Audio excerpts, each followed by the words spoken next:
దావీదు జీవితంలో దేవునికే ప్రథమ స్థానం ఇచ్చాడు. ప్రతి విషయంలో దేవుణ్ణి అడిగాడు.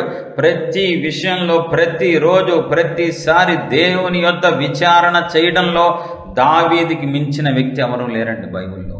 అందుకే దావీదుకి ఒక పేరు ఉంది, ఇతడు నా ఇష్టానుసారుడైన మనుష్యుడు. దేవునికి ఎక్కడ బాధ కలిగిద్దో తెలుసా? దేవునికి ఎక్కడ కోపం వస్తుందో తెలుసా? దేవునికి ఎక్కడ దుఃఖం వస్తుందో తెలుసా? మన ఇష్టం వచ్చినట్టు జీవించి మనకు నచ్చింది చేసుకొని, దేవా మీరు నాకు సహాయం చేయండి, దేవా మీరు నాకు తోడుగా ఉండండి, దేవా మీరు నన్ను నడిపించండి అంటే రగిలిపోతే దేవునికి ఖచ్చితంగా చెప్పగలను. నన్ను అడగకుండా చేసి, నా మీద ఆధారపడకుండా నీ శక్తితో నీ జ్ఞానంతో నువ్వు చేసుకొని నీకు సహాయం చేయాలా? దావీదు చెయ్యలేక దేవుడిని అడుగుతున్నాడా? జ్ఞానం లేక దేవుడి దగ్గర విచారం చేస్తున్నాడా? బలం లేక దేవుడి దగ్గరికి వెళ్ళాడా? దావీదు రాజు అయిపోయాడు. రాజుగారంటే సైన్యం ఉంటది, రాజుగారంటే రథాలుంటాయి, రాజుగారంటే కత్తులు ఉంటాయి, ఎన్నో ఉంటాయండి.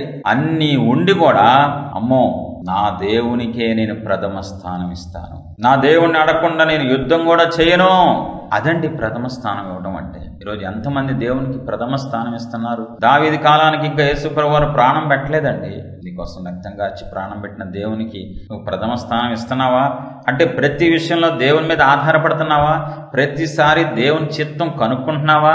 ప్రతి విషయంలో దేవుణ్ణి విచారం చేస్తున్నావా? అప్పుడు ఏమంటారు దేవుడు, నేను వారిని నీ చేతికి అప్పగించేదనని సెలవిచ్చాను.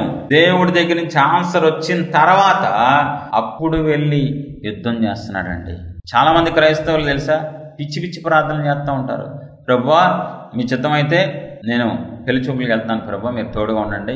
ఇంకా ఆన్సర్ రాదు, ఎప్పుడు వన్ సైడేగా. నువ్వు అడగటం, ఆయన విన్నారా లేదా నువ్వు పట్టించుకోవు, ఆయన దగ్గర నుంచి ఆన్సర్ వచ్చిందా లేదా నీకు అనవసరం, వెళ్ళిపోవటం. ఎంతమంది నా దగ్గర చెప్పి, పాస్టర్ గారు మేము దేవుణ్ణే అడిగాం, దేవుడి దగ్గర ప్రార్థన చేసుకుని వెళ్ళాం. అదేం ప్రార్థన, అదేం అడగడం, అసలు దేవుడి దగ్గర విచారణ చేయడం ఏంటో తెలియదు కొంతమందికి, ఎలా విచారణ చేయాలో తెలియదు, ఎవరి దగ్గర విచారణ ఏమీ తెలియదండి. ఏమీ తెలియని క్రైస్తవ్యం ఎక్కువైపోతుంది రోజు రోజుకి.